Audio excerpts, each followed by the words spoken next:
Anda kembali lagi di Merah Putih, masih bersama saya Marianeke, dan kita juga masih akan mendiskusikan paradoks hilirisasi minerba di Indonesia.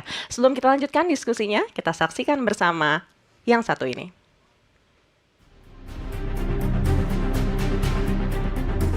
Kehadiran smelter PT Borneo Alumina Indonesia di Kecamatan Sungai Kunyit Kabupaten Mempawah yang diharapkan mampu mendorong pertumbuhan ekonomi daerah, namun belum sepenuhnya dirasakan oleh masyarakat sekitar. Sebagian warga mengaku kesulitan mendapatkan pekerjaan, keterbatasan keterampilan dan ketatnya persaingan menjadi kendala. Di sisi lain, biaya hidup terus meningkat, mulai dari harga kebutuhan pokok hingga biaya hidup sehari-hari. Ironisnya, sebagian warga masih hidup dengan fasilitas terbatas. Bahkan, ada yang belum memiliki toilet layak. Keluhan juga datang dari para petani. Debu dari aktivitas smelter dikatakan mereka dapat merusak tanaman padi dan menurunkan hasil panen mereka. Tak hanya itu, kondisi jalan di sekitar kawasan disebut semakin rusak, diduga akibat tingginya intensitas kendaraan berat yang melintas setiap harinya. Warga juga mengaku belum merasakan bantuan nyata dari segi ekonomi, meski aktivitas industri terus berjalan. Kondisi ini membuat masyarakat merasa terpinggirkan dan berharap ada perhatian serius dari pemerintah serta pihak perusahaan. Oh, itu terbeban bagi kita. Debu, ribut, itu udah pasti.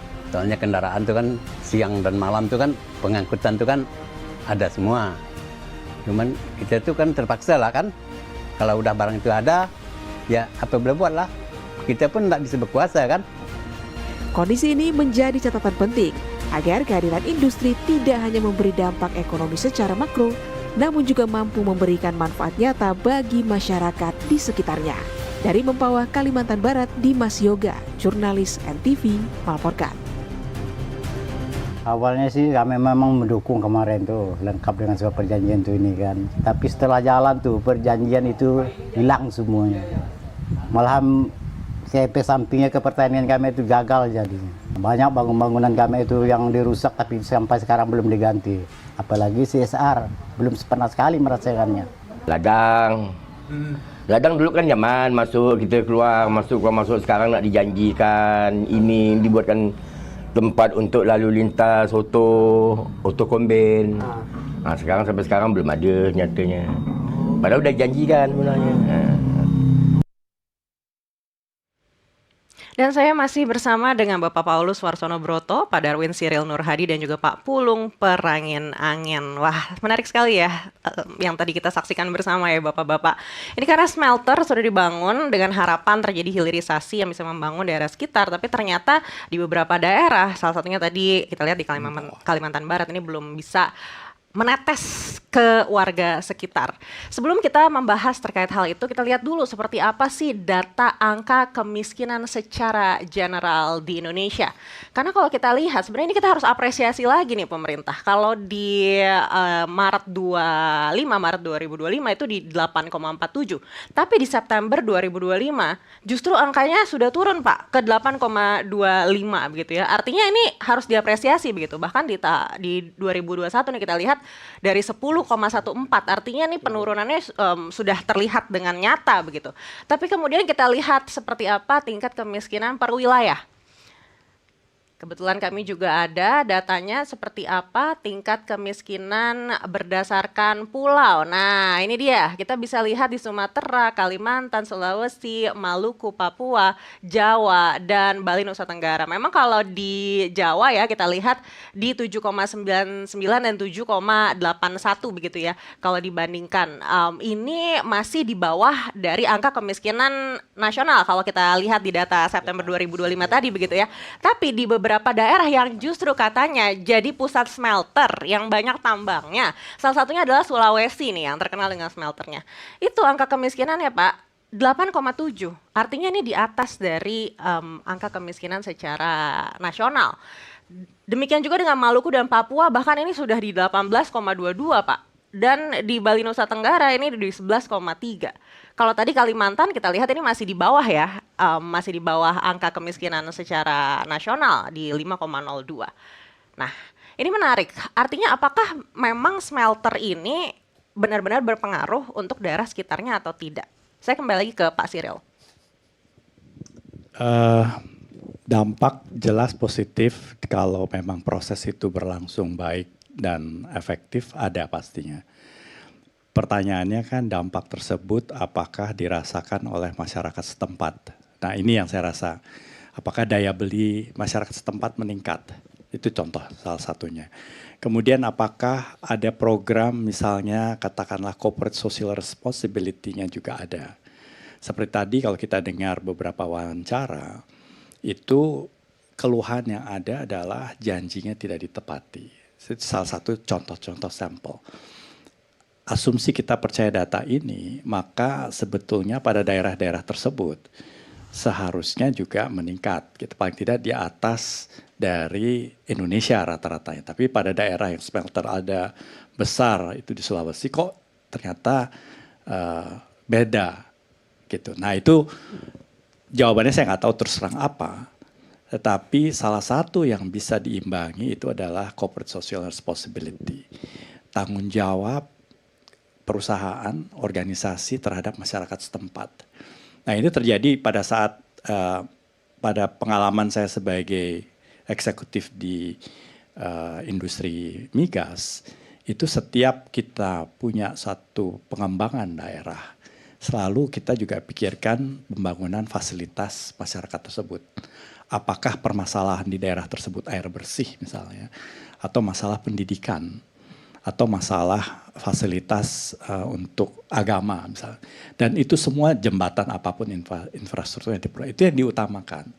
Sehingga masyarakat setempat juga merasakan adanya kehadiran investasi yang positif buat masyarakat setempat. Karena tanpa komunitas yang juga terjaga baik agak sulit untuk bisa sustain, ya kan? Juga terjadi pada perkebunan. Perkebunan itu maka ada istilahnya plasma. Itu juga seperti itu. Kita bicara hilirisasi. Perkebunan sawit itu juga bisa menghasilkan biopower, ya biofuel. Jadi sumbernya bukan batu bara, tapi dari sawit tersebut. Gitu ya, jadi apa namanya, CPO. Ya CPO, dan itu yang menjadi komunitas. Apakah luasnya 50.000 hektar, 100.000 hektar, 300.000 hektar, komunitas menjadi penting. Nah tanpa adanya dukungan dari masyarakat setempat juga sulit, pekerjaannya kan mereka. Tapi juga harus ada ketentuan aturan organisasinya, di mana organisasi itu apa urusannya, bibit misalnya, kemudian proses jam kerja, kemudian proses pengumpulan, katakanlah itu. Nah semua itu memang harus diatur, kalau tidak organisasinya nggak efektif, nggak efisien. Nah itu gunanya aturan-aturan main yang membuat baik plasma yang katakanlah pemiliknya masyarakat setempat, tapi ditata kelola oleh organisasi sebagai yang membuat proses produksinya itu lebih efektif. Termasuk misalnya kata ekstraksi dari kelapa sawit tersebut, ya, jadi minyak kelapa sawit. Nah perkebunan, kalau kita bicara hilirisasi, juga nilai tambahnya banyak sekali. Nah itu tadi kita bicara minerba. Kalau kita bicara perkebunan, itu sawit salah satunya. Kita bicara sektor lain lagi. Apa misalnya? Di Indonesia, perikanan, kelautan. Laut ada ikan, ada udang, ada kepiting.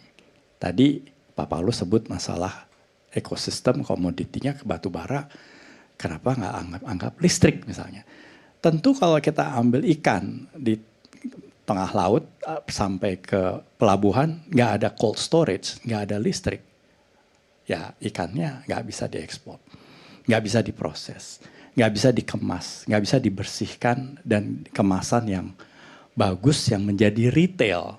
Tadi kita bicara retail, dan retail itu value added-nya meningkat. Dan meningkatnya retail, harga retail itu menjadi lebih rentan terhadap inflasi. Komoditi itu kan kalau kita lihat ambil 30 tahun ke belakang, minyak pernah minus zaman COVID, tapi pernah $141 zaman tahun krisis 2008. Jadi saat itu juga kita lihat komoditi itu bisa fluktuatif. Maka dari kacamata investor keuangan itu agak riskan. Karena investor keuangan harus ada satu saat untuk jual kembali investasinya, masa 10 tahun misalnya. Pertanyaannya, apakah kita tahu 10 tahun ke depan atau 5 tahun ke depan, komoditi ini akan turun atau naik? Ya kita bisa duga 2 minggu lagi dengan Iran dan kondisi sekarang, wah mungkin naik. Apa sampai $400? Nggak ada bisa jawab juga, batu bara. Nah, apalagi investor keuangan bicara 5 tahun ke depan, 2 tahun ke depan. Jadi hindari yang sifatnya komoditi. Tapi lebih ke arah yang hilirisasi. Karena apa? Ada proses tambah.